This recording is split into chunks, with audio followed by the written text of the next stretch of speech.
A queda de Fingolfin. Ora, chegaram notícias a Hithlum de que os filhos de Fëanor tinham sido varridos de suas terras. Dorthone estava perdida. Os filhos de Finarfin foram derrotados. Então Fingolfin contemplou a ruína dos Noldor e a derrota sem voz de todas as casas, e cheio de ira e desespero, montou no seu corcel Roxaló e partiu sozinho, e ninguém pode impedi-lo. Passou por Dor num falgre, como um vento em meio à poeira, e todos os que contemplavam seu avanço fugiam em assombro, pensando que o próprio Oromê chegará, pois uma grande loucura de fúria estava sobre ele, de modo que seus olhos brilhavam como os olhos dos Vala. Assim, ele chegou sozinho aos portões de Angband, e soou sua trompa e golpeou mais uma vez as portas bronzeais, e ele desafiou o Ainur Morgoth para sair de Angband para um duelo com ele, e Morgoth veio.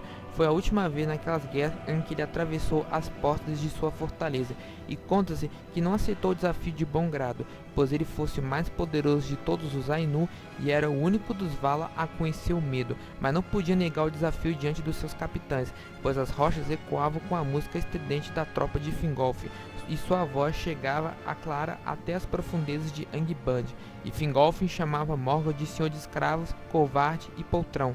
Portanto, Morgoth veio subindo devagar do seu trono subterrâneo, e o rumo dos seus pés era como trovões sobre a terra, e ele saiu trajado com uma armadura negra, e se pôs diante de Fingolfin com uma torre e coroada de ferro, com as cimareus nas testas, e estava com seu escudo ebano sem brasão e seu grande martelo negro, Grond, o martelo do mundo inferior. Mas Fingolfin luzia debaixo dele, feito uma estrela, pois sua cota de malha fora banhada em prata, e seu escudo azul incrustado com cristais, e desabanhou sua espada, rígido, que brilhava como gelo. Morgoth ergueu seu martelo e abaixou como se fosse raios e trovões, mas Fingolfin saltou de um lado, e Grond abriu um enorme cova na terra, de onde fumaça e fogo brotaram. Muitas vezes Morgoth tentou golpeá-lo, e cada vez Fingolfin pulava para longe como um relâmpago, e Fingolfin feriu Morgoth com 7 feridas, e 7 vezes Morgoth deu um urro de angústia, e com ele e com as hostes do Angband caía sobre suas faces em desespero. Mas por fim Fingolfin cansou, e Morgoth empurrou sobre seu escudo sobre ele. 3 vezes foi esmagado, até se ajoelhar, e 3 vezes se levantou de novo, erguendo seu escudo quebrado e seu elmo golpeado, mas a terra estava toda rachada e cavada à sua volta, e Fingolfin tropeçou e caiu para trás diante dos pés de Morgoth.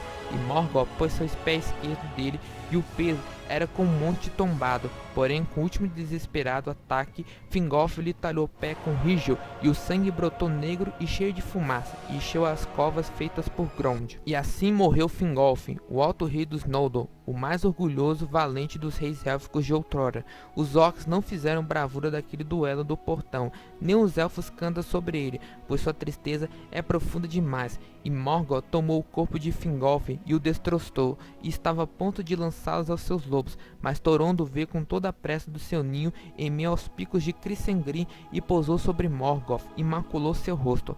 A força das asas de Torondo era como o ruído dos ventos de Manwë, e ele agarrou o corpo com suas garras poderosas, e erguendo-se de repente acima dos dados dos orcs, e levou o corpo do rei para longe, e depois no topo de uma montanha que dava do vale norte oculto de Gondor, e Turgol, chegando, construiu um alto teto de pedra sobre seu pai. Nenhum orc jamais ousou passar por sobre ele ou o monte de Fingolfin, ou de se aproximar de sua tumba. Morgoth ficou para sempre manco de um pé. Daquele dia, suas feridas não podiam ser curadas, e seu rosto estava com uma cicatriz feita por Torondo. Grande foi a lamentação de Hithlum quando a queda de Fingolfin foi conhecida, e Fingol, cheio de pesar, assumiu o trono do pai, o de rei supremo dos Noldor. Mas seu filho Erinol, também chamado de Gil-galad, é enviado ainda criança para os portos de Falas com sua mãe. Se considere que a Batalha das Chamas Repentinas terminou com a chegada da primavera, quando o assédio de Morgoth amainou em 456 da Primeira Era. Continua.